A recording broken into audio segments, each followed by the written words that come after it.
The restaurant lights shimmered softly over the polished silverware, casting a golden hue over her face.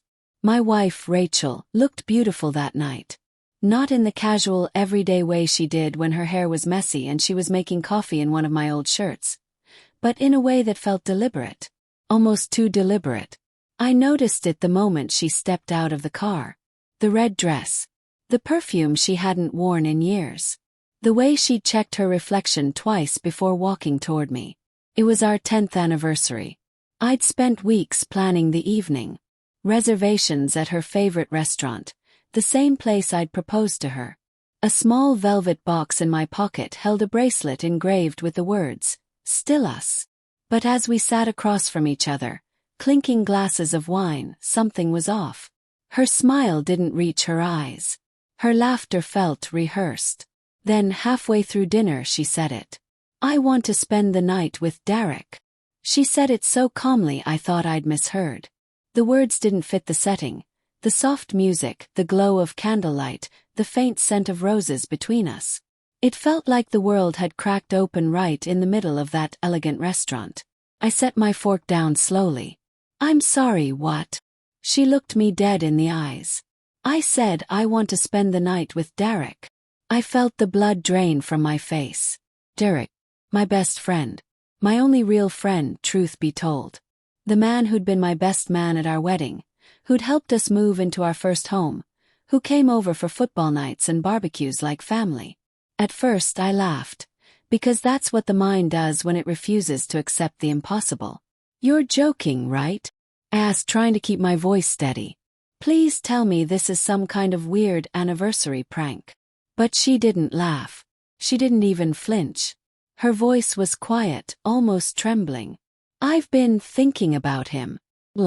And I just need to know what it would be like. Once. Just once. Then I'll know, and we can move on." The world blurred. The clatter of dishes around us faded into a distant hum. My hand, resting on the tablecloth, felt suddenly foreign, like it didn't belong to me. "Rachel," I whispered, "you're talking about cheating. About destroying us. For what?" "A curiosity." Tears welled in her eyes, but she didn't reach for me. "You don't understand. I love you, I do. But something's been missing. Can't explain it.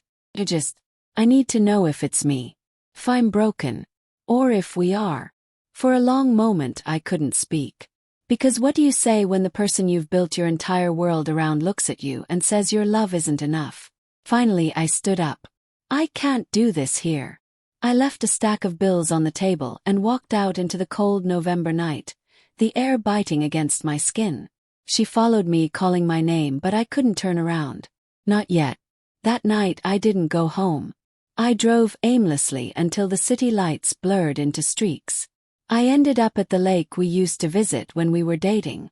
Back then we'd sit on the hood of my car and talk for hours about dreams, about the future, about forever. Now forever felt like a cruel joke. I stayed there until dawn, the bracelet still in my pocket, the engraving digging into my palm like a reminder of a lie. When I finally returned home, she was waiting. Her eyes were swollen from crying, makeup smeared. "Please," she said as I entered. "Just listen." I didn't want to. But part of me, some desperate, hopeful part, needed to. She told me she hadn't done anything yet. That it was just a thought, a temptation she'd been fighting. That she wanted to be honest with me before something happened. But the honesty didn't feel noble. It felt like a confession waiting for permission. "Do you even hear yourself?" said. "You're asking me to bless your betrayal." She covered her face. "I don't want to hurt you, Mark. I don't know who I am anymore. Everything feels numb. I thought maybe if I knew what it was like with him, I'd stop wondering. So this is about wondering." Snap. "You'd throw away our marriage for curiosity." Her silence was worse than any answer.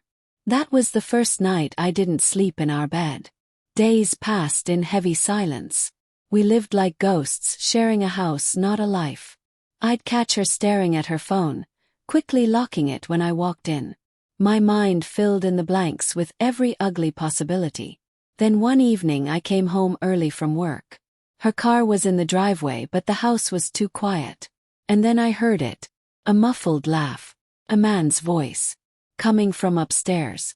My hands shook as I climbed each step. The world slowed, heartbeat echoing in my ears. The bedroom door was slightly ajar. Pushed it open. There they were, Rachel and Derek, standing too close, her hand still on his chest. They weren't undressed, but they didn't have to be. The guilt was written all over their faces. Derek stepped back immediately. "Mark, it's not what it looks like." "Don't," I said, my voice breaking.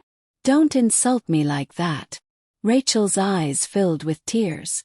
"He just came over to talk. To help me think things through." "Think things through." I laughed bitterly. "You couldn't think through your vows. The promises we made." Derek tried to speak again, but I cut him off. "Get out. Both of you." He hesitated, looking at her as if asking for permission. That hurt more than anything. When the door finally closed behind him, I turned to her. "Tell me the truth, Rachel. Did it happen?" She hesitated. That single second of silence told me everything I needed to know. I didn't wait for her to answer. I just walked out again. But this time I didn't look back. It's been 6 months since that night. The divorce papers are signed. The house is empty. And yet, her ghost lingers in every corner. The smell of her perfume still haunts my clothes.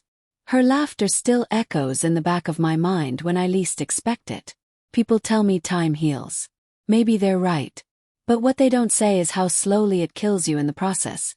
How every morning feels like waking up to the same wound, still bleeding beneath the bandage. Sometimes I wonder if I should have fought harder. If her honesty was a cry for help I ignored. But then I remember the look in her eyes, the quiet decision already made. And I realize I was fighting for something that had already died. Last week, I ran into Derek at a grocery store. He looked older, guilt carved into his face. He tried to speak, but I just walked past him. Some things don't deserve words. As for Rachel, she sent a message a few days ago. Just one line. "I thought I'd find myself, but I only lost you." I didn't reply. What could I say? Love doesn't vanish overnight. It fades like a dying echo. But betrayal brands itself into you.